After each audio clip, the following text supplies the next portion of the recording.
नमस्कार दोस्तों, मैं आलोक सिंह आपको प्रणाम करता हूं, अभिनंदन करता हूं और कोचिंग जंक्शन के इस प्लेटफॉर्म से आपका स्वागत करता हूं।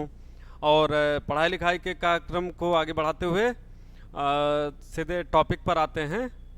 तो आप देख रहे थे कल आपको पढ़ाया गया भाग 14। आज हम लोग पढ़ेंगे भाग 14 का। ठीक है ना। तो भाग 14 क के अंतर्गत अगर आप देखें तो क्या दिया गया है? ट्रिब्यूनल्स, अधिकरण। ठीक है ना। यहां पर क्या दिया गया है? ट्रिब्यूनल या अधिकरण जिसे हिंदी में कहा गया है, यह दिया हुआ है। ठीक है। तो यहां पर अगर हम लोग देखें तो अनुच्छेद 323 का जो कहता है प्रशासनिक अधिकरण, जिसे कहा जाता है एडमिनिस्ट्रेटिव ट्रिब्यूनल।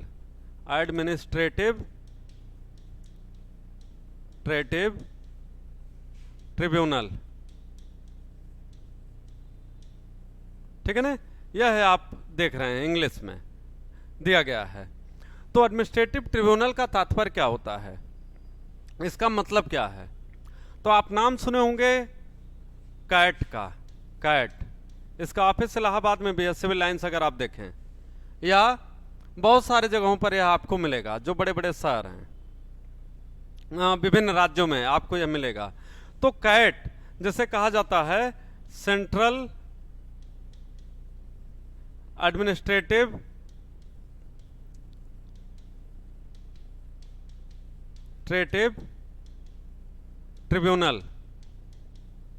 ट्रिब्यूनल। ठीक है ना। यह कैट इसका फुल फॉर्म है, केंद्रीय प्रशासनिक अधिकरण। इसे हिंदी में कहेंगे केंद्रीय प्रशासनिक अधिकरण। यह दिया हुआ है। ठीक है ना। एक एग्जाम्पल के रूप में आपको बताया जा रहा है कैट। यह क्या होता है?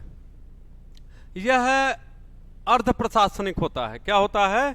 अर्ध प्रशासनिक। इसकी प्रकृति क्या होती है, नेचर कैसा होता है? तो प्रकृति बता रहा है। प्रकृति कैसी है? तो कह रहा है कि अर्ध प्रशासनिक।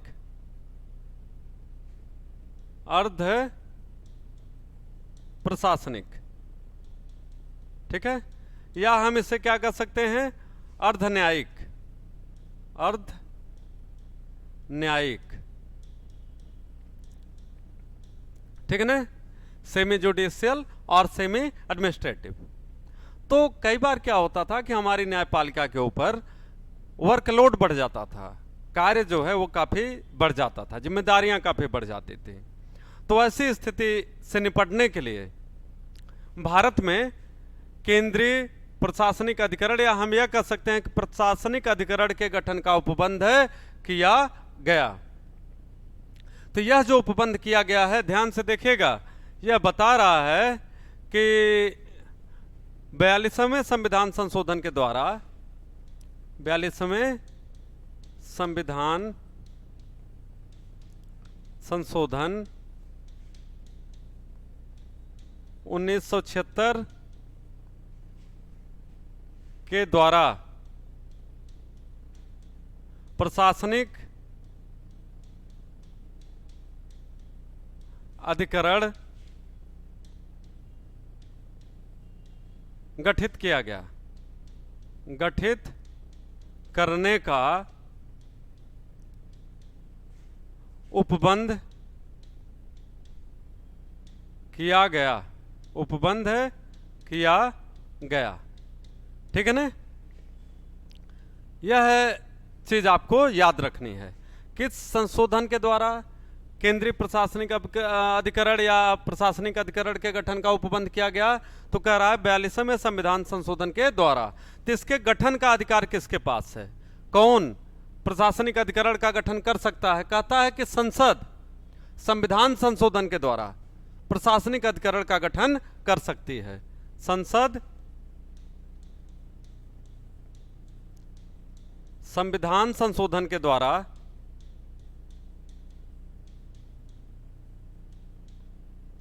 के द्वारा इसका गठन कर सकती है। यह चीज आपको याद रखना है, ठीक है ना। एक एक स्टेप हम लोग चल रहे हैं तो समझने में आपको कोई दिक्कत भी नहीं होगी, कोई परेशानी नहीं होगी, ठीक है। आगे देखा जाए जब कह रहा है कि प्रशासनिक अधिकरण गठित किया जाएगा तो वह क्या है, तो कह रहा है कि जैसे सेवा, जिसे हम सर्विस कहते हैं, संबंधी विवादों के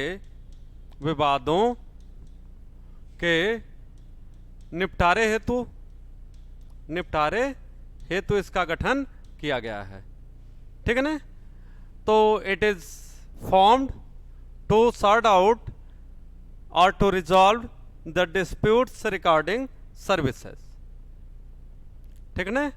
तो जो सेवाएं हैं हमारी, जैसे कोई आईएएस है, कोई पीसीएस है या कोई अन्य कर्मचारी है, जब उसके साथ कोई भेदभाव होता है या उसे ऐसा लगता है कि मेरे साथ भेदभाव हुआ, तो कहां पर जाएगा, तो कहता है कि वह अपने प्रशासनिक अधिकरण के अंतर्गत जाएगा राहत प्राप्त करने। अगर यहां से उसे न्याय नहीं मिलता है तब वह उच्च न्यायालय में जाएगा, तब वह हाई कोर्ट में जाएगा, ठीक है ना। तो यह चीज यहां पर दी गई है इसके अंतर्गत अनुच्छेद 323 का के अंतर्गत जो एडमिनिस्ट्रेटिव ट्रिब्यूनल के गठन का प्रोविजन किया गया है, यहां पर यह बात स्पष्ट रूप से दी गई है, ठीक है ना। इसके बाद अगर हम बात करें तो कहता है कि अन्य विषयों के लिए भी अधिकरण का गठन किया गया है। अन्य विषय के अंतर्गत क्या है, जैसे व्यापार संबंधी विवादों के निपटारे के लिए, ठीक है, वाणिज्य संबंधी विवादों के निपटारे के लिए, जल संबंधी विवादों के निपटारे के लिए, ठीक है ना। तो इस तरीके से तमाम ऐसे विवाद हैं जिनके निपटारे के लिए इसका गठन किया गया है, ठीक है ना।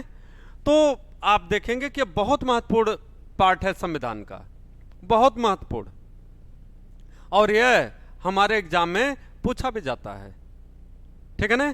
तो दोस्तों यह अनुच्छेद 323 क और 323 ख तो प्रशासनिक मामलों संबंधित जो अधिकरण होगा प्रशासनिक विवादों के निपटारा हेतु वह अनुच्छेद 323 क के अंतर्गत दिया गया है।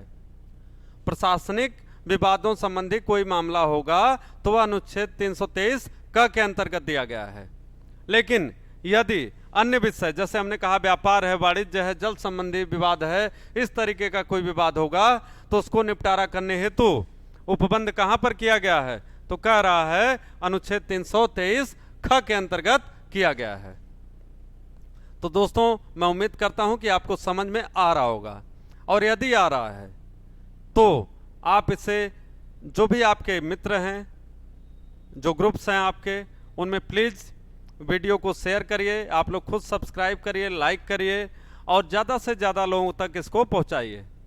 आप विश्वास रखिए कि यहाँ पर जो भी टीचर हैं कम से कम नॉलेज के मामले में, कम से कम उसको डिलीवर करने के मामले में, आप तक पहुंचाने के मामले में, समझाने के मामले में बहुत कॉम्पिटेंट हैं। इस बात का वादा मैं आपसे व्यक्तिगत रूप से भी कर सकता हूं, ठीक है ना। तो प्लीज सबको बताइए। तो हमने कहा अनुच्छेद 323 का प्रशासनिक अधिकरण, प्रशासनिक विवादों के निपटारे हेतु इसका गठन किया गया, और 323 ख में कहा गया अन्य विषयों के लिए अधिकरण के गठन की बात की गई। तो अब यहां पर आपको सीधा सीधा समझ में आ गया होगा। लेकिन इसकी स्थापना कब होती है, तो क और ख इसका मतलब है कि यह संशोधन के द्वारा जोड़ा गया है, जिसे ए और बी भी कहा जा सकता है इंग्लिश में कैपिटल में, ए और बी। तो इसका मतलब है यह संशोधन के द्वारा जोड़ा गया। तो कौन सा संशोधन, तो आपको बताया गया 42वें संविधान संशोधन के द्वारा इसे भारतीय संविधान में शामिल किया गया 1976 में, ठीक है। ओके, आगे देखा जाए। आगे है भाग 15, ठीक है ना। तो भाग 15 जिसमें निर्वाचन या इलेक्शन की बात की जा रही है। इलेक्शन की बात की जा रही है यहाँ पर। बहुत महत्वपूर्ण पार्ट है यह भाग 15। इस भाग को भी रट जाइए। चुनाव संबंधी विषय कहाँ पर दिए गए हैं, तो भाग 15। निर्वाचन संबंधी विषय कहाँ दिए गए हैं, भाग 15। ठीक है ना। इलेक्शन रिलेटेड प्रोविजंस कहाँ दिए गए हैं, पार्ट 15। यह चीज आपको याद रखनी है। तो 324 क्या कह रहा है, निर्वाचनों के अधीक्षण, निर्देशन और नियंत्रण का निर्वाचन आयोग में निहित होना। मीन्स कह रहा है कि भारत में, क्या कह रहा है कि भारत में एक निर्वाचन आयोग होगा। भारत में भाग 15, भाग 15, ठीक है ना। तो कह रहा है कि भारत में एक निर्वाचन आयोग होगा, आयोग होगा जो चुनाव संबंधी विषयों का अधीक्षण करेगा, निर्देशन करेगा, डायरेक्शन करेगा इसको, और इसको कंट्रोल करेगा। ठीक है ना। यह चीज यहां पर दी गई है अनुच्छेद 324 के अंतर्गत। ठीक है। तो यह जो चीज आपको यहां पर दी गई है, इसमें बहुत सारी चीजें हैं। अब इसमें आपसे पूछा जा सकता है कि चुनाव आयोग की शक्तियां एवं कार्य क्या क्या हैं। या सबसे पहले कुछ करंट का टॉपिक आपको जो है बता देते हैं। करंट के टॉपिक में जब आप देखेंगे तो आप देखेंगे कि वर्तमान मुख्य निर्वाचन आयुक्त कौन है। वर्तमान मुख्य निर्वाचन आयुक्त कौन है, निर्वाचन आयुक्त, जिन्हें सीईसी या चीफ इलेक्शन कमिश्नर, सीईसी या चीफ इलेक्शन कमिश्नर कहा जाता है। कौन है, ठीक है। तो नाम है मिस्टर सुशील चंद्रा, मिस्टर सुशील चंद्रा। यह भारत के मुख्य निर्वाचन आयुक्त वर्तमान में हैं। ठीक है ना। कौन से नंबर के निर्वाचन आयुक्त हैं, तो पूछा जाता है कई बार 24th, ठीक है ना। 24वें नंबर के मुख्य निर्वाचन आयुक्त के रूप में 13 अप्रैल को 2021 को इन्होंने शपथ लिया। 13 अप्रैल 2021 को इन्होंने शपथ लिया। ठीक है ना। तो यह फैक्ट है जो करंट के लिहाज से भी बहुत महत्वपूर्ण है, करंट के क्वेश्चन के लिहाज से भी यह काफी महत्वपूर्ण है। साथ ही साथ कौन से नंबर के हैं यह भी करंट के हिसाब से बहुत महत्वपूर्ण है। 24वें नंबर के, कब ओथ लिया, 13 अप्रैल 2021 को। ठीक है। तो यह चीज कम से कम नाम और कौन सा क्रम है यह जरूर याद रखना है आपको। ठीक है। यह है जरूर याद रखना है आपको। ठीक है। अब आप देखिए क्या कह रहा आगे कि भारत के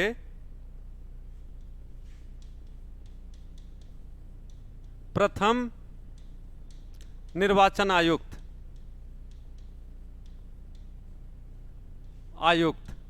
कौन थे। Who was the first election commissioner of India? Who was the first election commissioner of India? ठीक है। नाम है उनका सुकुमार सेन, सुकुमार सेन। ठीक है ना। यह भी आपसे पूछा जाता है, इन्हें भी याद रखना है कि पहले कौन थे, वर्तमान में कौन है। ठीक है। तो वर्तमान में जो है यह 24वें नंबर के हैं, 24th नंबर के हैं।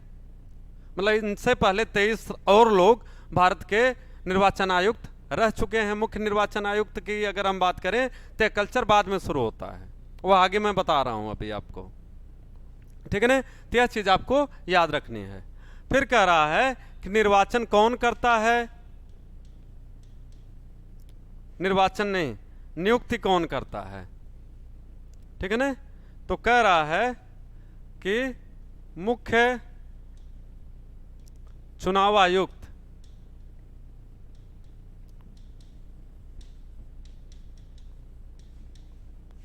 नियुक्ति कौन करता है? तो भारत का राष्ट्रपति, भारत का राष्ट्रपति इसकी नियुक्ति करता है। ठीक है ना।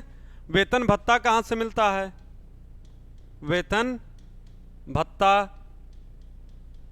कहता है कि भारत की संचित निधि से, संचित निधि से। वेतन भत्ता कहां से मिलता है? कहता है भारत की संचित निधि से वेतन और भत्ता मिलता है। तो संचित निधि की अगर हम बात करें, वेतन और भत्ते की बात करें, वेतन और भत्ता,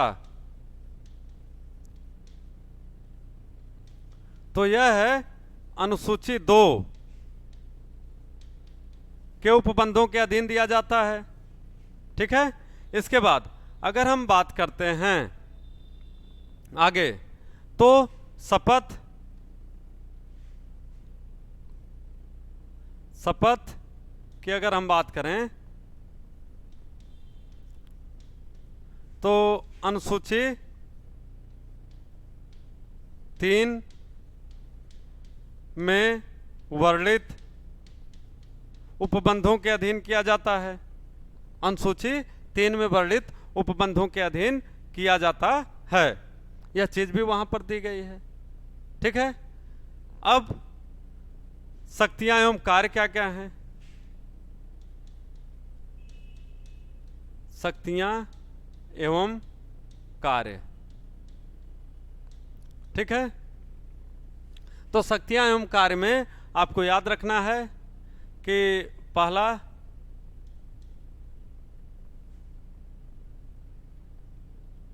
चुनाव तिथि निर्धारित करना, निर्धारित करना, ब्रैकेट में राष्ट्रपति के द्वारा चुनाव तिथि की घोषणा की जाएगी,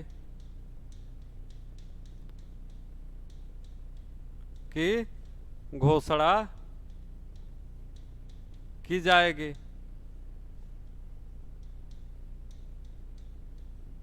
ठीक है। तो घोषणा कौन करेगा? राष्ट्रपति करेगा। लेकिन निर्धारित करने का काम किसका है? चुनाव आयोग का। चुनाव आयोग तिथि का निर्धारण करेगा, और जब जिस तिथि का वह निर्धारण करेगा, तो भारत का राष्ट्रपति कह रहा है कि उस तिथि के अनुसार जो है, उस तारीख के अनुसार जो है, वह है घोषणा कर देगा कि अब चुनाव होगा। लाइन एकदम क्लियर है, अंतर यहां पर स्पष्ट है। ठीक है ना। तो इसको ऐसे ही आपको ध्यान देना है। उसके बाद अगर हम बात करते हैं, इसके बाद तो आप देखेंगे कि किसका किसका चुनाव कराता है? तो राष्ट्रपति, उपराष्ट्रपति, लोकसभा, राज्यसभा, विधानसभा,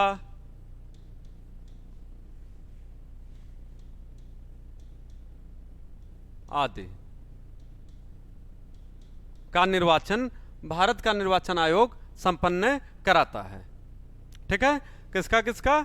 राष्ट्रपति का, उपराष्ट्रपति का, लोकसभा का, राज्यसभा का और विधानसभा का। ठीक है ना। तो राज्यों में जो विधानसभा का चुनाव होता है वह भी किसकी अधिसूचना पर होगा, या किसके द्वारा उस तिथि के तिथि को निर्धारित किया जाता है? तो कहता है भारत का चुनाव आयोग, इलेक्शन कमीशन ऑफ इंडिया। ठीक है। इसके बाद अगर हम आगे बात करें अन्य कार्यों की या शक्तियों की, तो मतगणना, इसके बाद नियमावली तैयार करना, नियमावली, मतगणना और नियमावली। उसके अलावा अगर हम बात करें तो आप देखेंगे कि बहुत सारे कार्य इसके हैं, ठीक है। फिर आगे जो बात बताई जा रही है वह यह है कि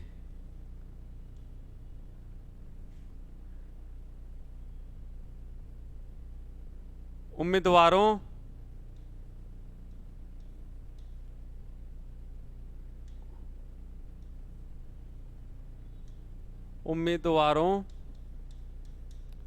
की सूची जारी करना, तो जब ये जारी करेगा तो इसमें जांच भी करेगा। क्या करेगा? जांच, ठीक है ना।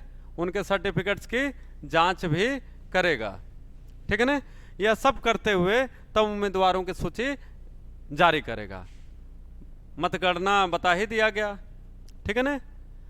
निर्वाचन क्षेत्रों का निर्धारण,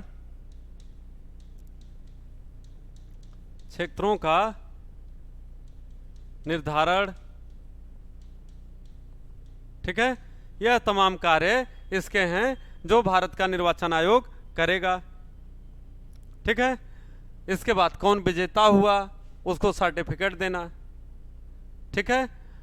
और साथ ही साथ जो सबसे महत्वपूर्ण कार्य है वह है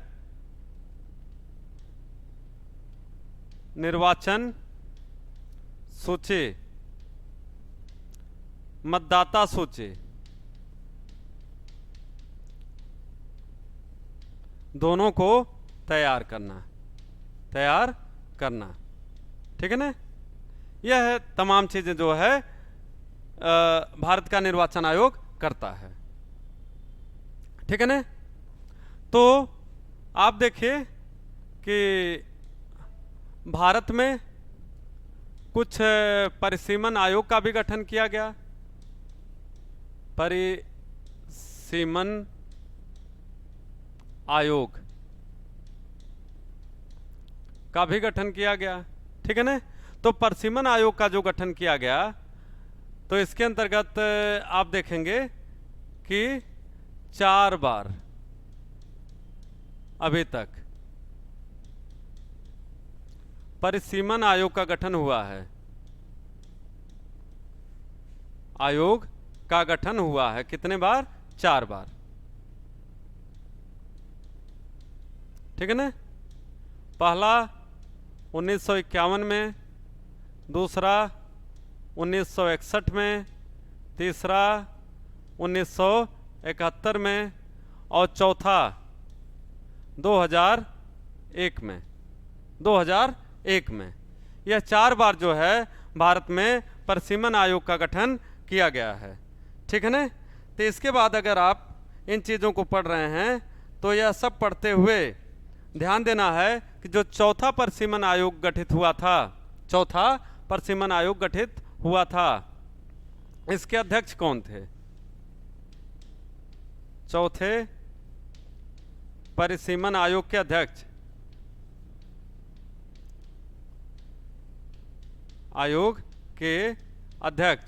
कौन थे? नाम यहां पर है कुलदीप सिंह,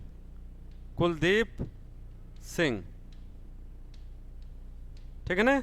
यह है चौथे परिसीमन आयोग के अध्यक्ष थे, ठीक है ना। तो कुलदीप सिंह की रिपोर्ट क्या थी, या हम ऐसे बात कर लेते हैं कि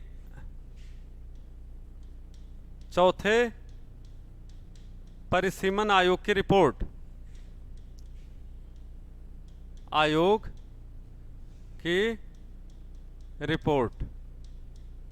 इसने कहा कि 1971 की जनगणना के आधार पर ही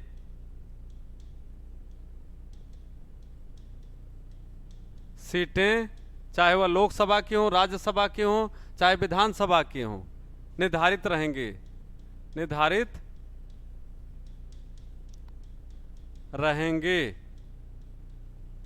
ठीक है, यह पहली चीज है।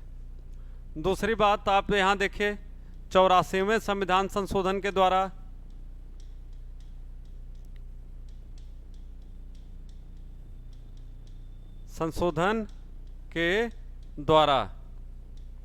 यह उपबंध किया गया कि यह है उपबंध किया गया कि 2021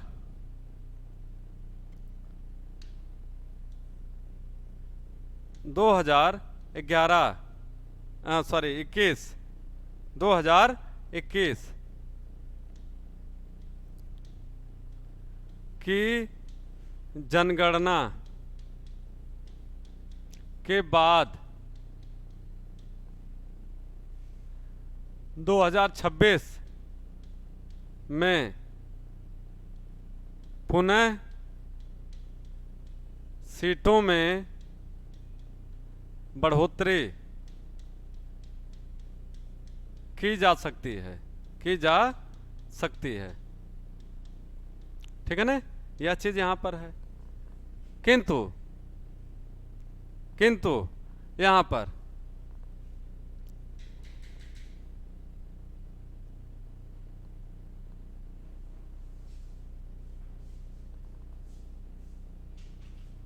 कंटिन्यू रखें।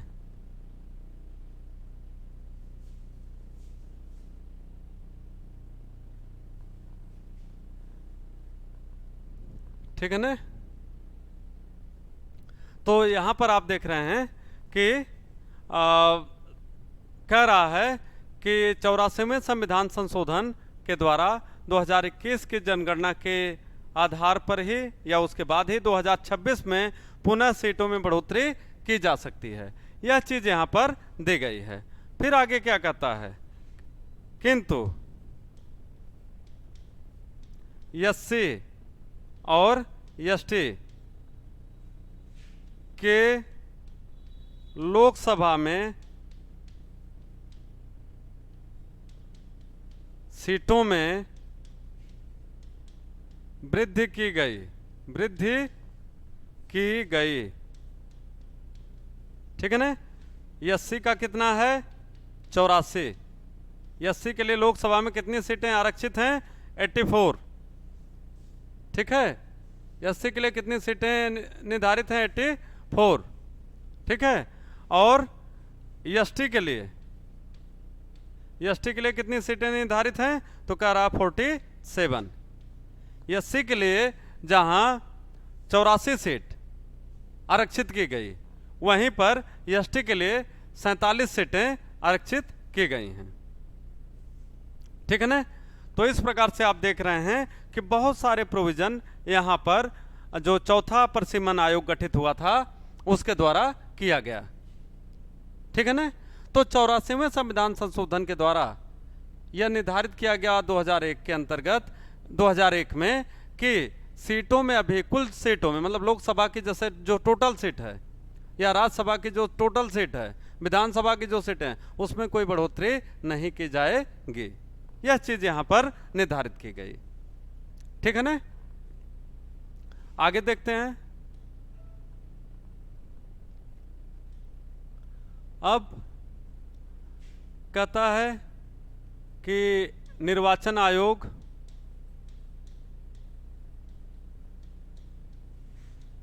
का कार्यकाल, या हम ये कह सकते हैं कि आयोग के जगह पर आप लिख सकते हैं आयुक्त,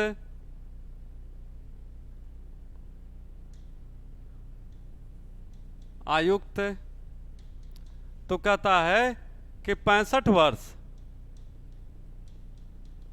की आयु या 6 वर्ष का अधिकतम कार्यकाल,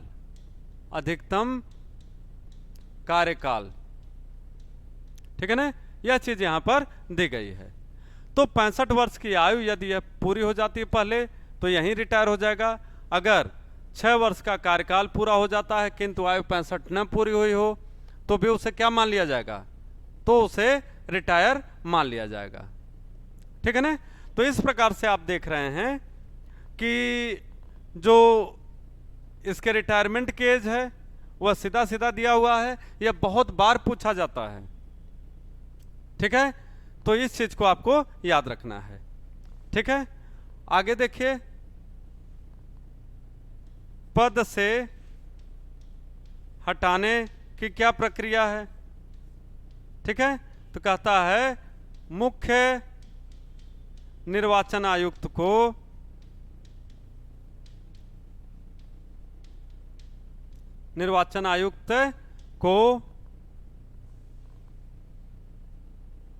सर्वोच्च न्यायालय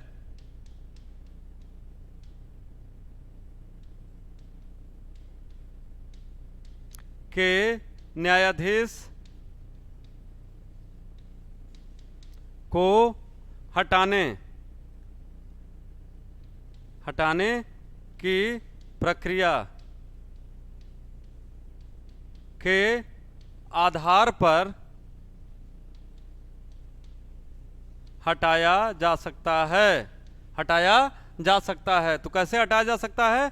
कहता है कि जैसे सर्वोच्च न्यायालय के न्यायाधीश को उसके पद से हटाया जाएगा, उसी प्रकार से यहां पर कह रहा है कि निर्वाचन आयोग में जो मुख्य निर्वाचन आयुक्त है, चीफ इलेक्शन कमिश्नर है, उसे भी उसके पद से हटाया जा सकता है। Means the chief election commissioner of India can be removed from his office by the same procedure as it is applied to the judges of Supreme Court. ठीक है ना? The Chief Election Commissioner of India can be removed from his office by the same procedure as it is applied to the judges of Supreme Court. ठीक है ना? Same नियम, वैसा ही उपबंध यहां पर दिया गया है। तो दोस्तों आप देख रहे हैं कि यह कितना महत्वपूर्ण टॉपिक चल रहा है। ठीक है, यह आपके लिए बहुत महत्वपूर्ण है, बहुत प्रश्न यहां से पूछे जाते हैं, तो इसको आप कायदे से केयरफुली पढ़ते रहिए। मेरी व्यक्तिगत सलाह आपको है, ठीक है ना, कि आप इसे केयरफुली पढ़ते रहिए। आगे देखिए, आप जानते हैं कि कई प्रकार के दल होते हैं, तो कुछ राष्ट्रीय दल होते हैं, इसके विषय में आपको बता दें। राष्ट्रीय दल, नेशनल पार्टी के लिए क्या क्या योग्यताएं होनी चाहिए, क्या मामला होना चाहिए? तो कहता है कि 6% मत ब्रैकेट में कुल वैध मतों का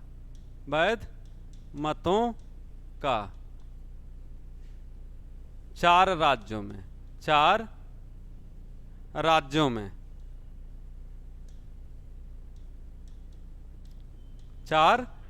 में, तो इसे क्या किया जा सकता है कि मतलब इसे राष्ट्रीय पार्टी का दर्जा दिया जा सकता है। लेकिन साथ ही साथ कह रहा है अथवा 4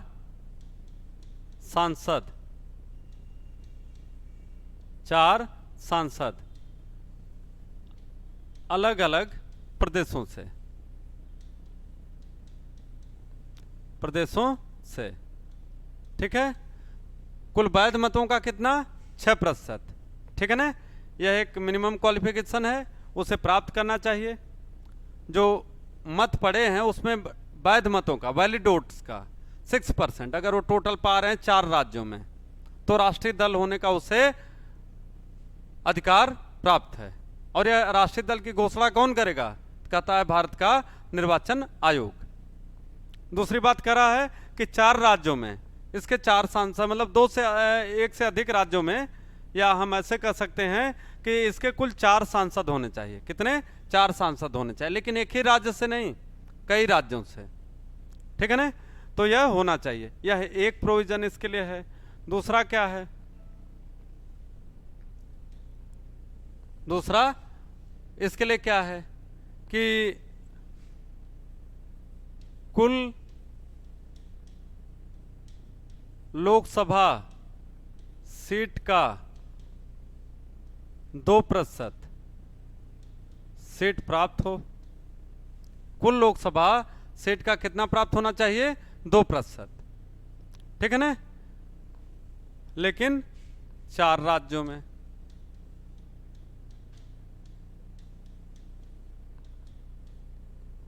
ठीक है, यह भी इसके लिए एक क्वालिफिकेशन है। तो यह तमाम चीजें हैं जिसके आधार पर कहा जाता है कि कोई दल राष्ट्रीय दल है अथवा नहीं है।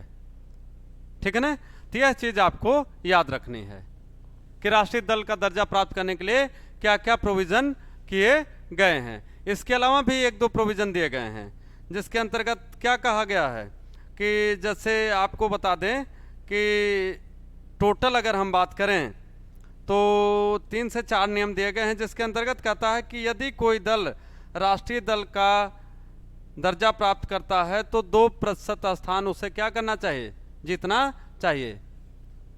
ठीक है, यह तमाम चीजें यहाँ पर दी गई हैं।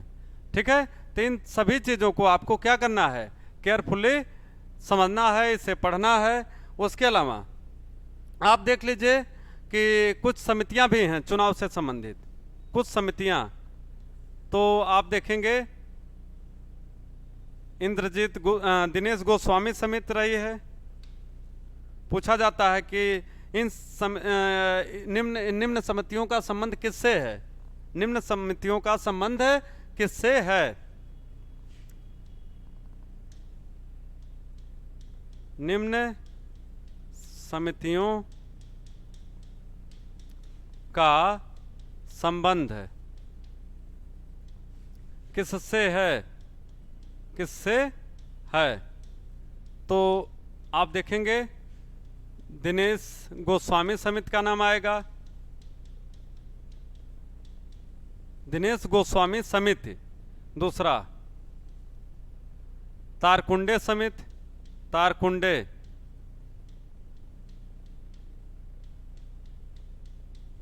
तीसरा इंद्रजीत गुप्ता समिति, इंद्रजीत गुप्ता समिति। ठीक है ना, तो यह तीनों ही चुनाव सुधार से संबंधित हैं। किससे, चुनाव सुधार से, चुनाव सुधार से, ठीक से संबंधित हैं। कौन कौन से, दिनेश गोस्वामी समिति, तारकुंडे समिति, इंद्रजीत गुप्ता समिति, यह तीनों ही किससे जुड़ी हुई हैं, कहता है भारत में चुनाव सुधार से जुड़ी हुई हैं। ठीक है ना, तो यह भी आपको ध्यान देना है। कभी कभी पूछा जाता है, यह पूछा गया प्रश्न है कि इन समितियों का संबंध किससे है, या निम्नलिखित में से कौन चुनाव सुधार से संबंधित है, तो एक समिति यहां से उठा देगा और 3 समितियां कोई अन्य देगा। तो अगर यह तीनों समितियां आप याद किए हैं दोस्तों, तो आपको यह क्लियर रहेगा, स्पष्ट रूप से पता रहेगा कि चुनाव आयोग इलेक्शन कमीशन से या इलेक्टोरल रिफॉर्म से जुड़े हुए, इलेक्टोरल रिफॉर्म से जुड़े हुए कौन सी समितियां हैं। ठीक है ना, तो इनको जो है आपको याद रखना है। ठीक है, आगे चलते हैं हम लोग। तो यहां पर आपको बहुत सारी इंपॉर्टेंट चीजें जो अनुच्छेद 324 के अंतर्गत आती हैं वो आपको बता दी गई हैं।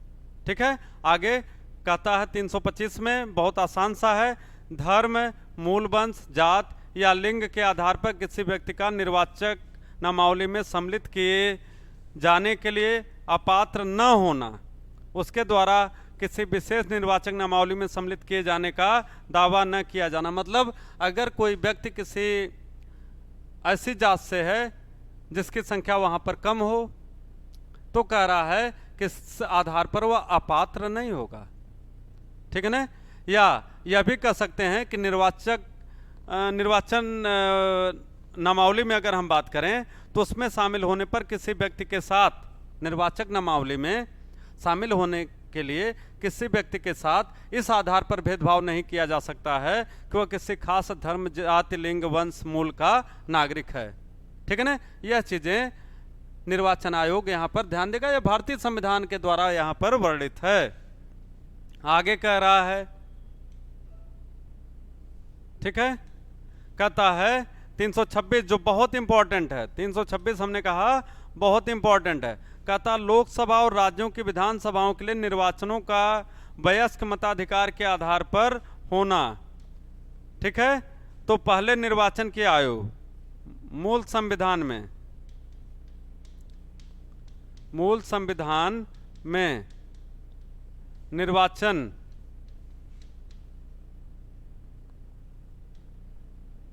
करने की आयु, या हम इसे कह सकते हैं मताधिकार की आयु कितनी थी? मताधिकार की आयु 21 वर्ष थी, 21 वर्ष पहले। किंतु 61वें संविधान संशोधन के द्वारा, संविधान संशोधन के द्वारा मताधिकार की न्यूनतम आयु सीमा, न्यूनतम आयु सीमा 18 वर्ष निर्धारित की गई, निर्धारित की गई। ठीक है ना? और कब? 1988 में, ईयर है 1988 में 61वें संविधान संशोधन के द्वारा मताधिकार की न्यूनतम आयु सीमा 18 वर्ष निर्धारित की गई। कि इसको इंग्लिश में आप कैसे कह सकते हैं? The minimum age for voting was reduced from 21 to 18 by 61st constitutional amendment, by 61st constitutional amendment in 1988। और इसे कब से लागू किया? लागू कब से किया गया? 1989 से। 1989 में भारत में आम चुनाव होता है, आम चुनाव लोकसभा का, लोकसभा का आम चुनाव होता है, उसी में इसको लागू किया गया। 18 वर्ष से 18 वर्ष या इससे ऊपर के आयु के जो भी लोग हैं उनको मताधिकार प्रदान किया गया। तो यह चीज यहां पर दी गई है। ठीक है, बहुत इंपॉर्टेंट है। 324 में जितनी चीजें बताई गई that is very important. At the same time article 326 is also very very important. ठीक है ना? पूछ लेता है लोकसभा और राज्यों की विधानसभाओं में निर्वाचन का वयस्क मताधिकार के आधार पर होना किस अनुच्छेद में दिया गया है, या मताधिकार की आयु किस अनुच्छेद में दी गई? मताधिकार की आयु इतने शब्द रहेगा, अनुच्छेद 327 में, 28 में, 325 में, 26 में, 27 में, 28 में। यह आया हुआ प्रश्न है। पीसीएस जो लोक सेवा आयोग हमारा कराता है उसके एग्जाम में यह पूछा गया है। ठीक है ना? और भी तमाम एग्जामों में पूछा गया है। आगे आप देख सकते हैं कि अनुच्छेद 327 कहता है विधानमंडलों के लिए निर्वाचनों के संबंध में उपबंध करने की संसद की शक्ति।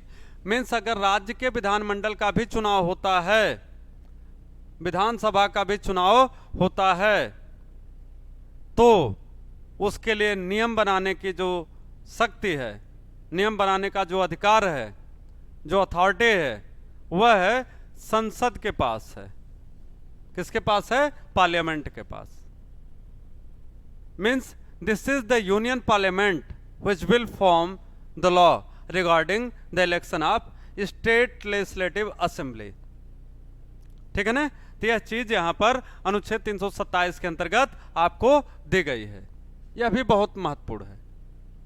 ठीक, आगे 328 की बात करते हैं तो कहता है कि किसी राज्य के विधानमंडल के लिए निर्वाचनों के संबंध में उपबंध करने के उस विधानमंडल की शक्ति, किसी राज्य के विधानमंडल के लिए निर्वाचनों के संबंध में उपबंध करने की उस विधानमंडल की शक्ति। तो कहता है कि देखिए राज्य के पास ऐसी कोई शक्ति नहीं है। यहाँ पर जो भी शक्तियां प्रदान की गई हैं वह किसके पास हैं? तो केंद्र के पास हैं। तो केंद्र की संसद ही वह निर्धारण करेगी। तो एक तरीके से हम कह सकते हैं 327 का जो विलोम है, अपोजिट है, वह 328 में दिया गया है। ठीक है, आगे कहता है कि निर्वाचन संबंधी मामलों में न्यायालयों के हस्तक्षेप का वर्जन। तो कब कह रहा है? कह रहा है यदि निर्वाचन नामावली, परिसीमन,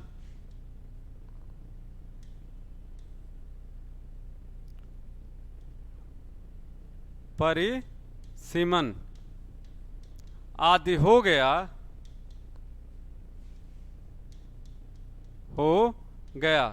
तो इसे किसी भी न्यायालय में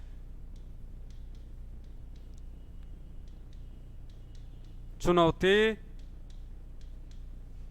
नहीं दी जा सकती है, नहीं दी जा सकती है।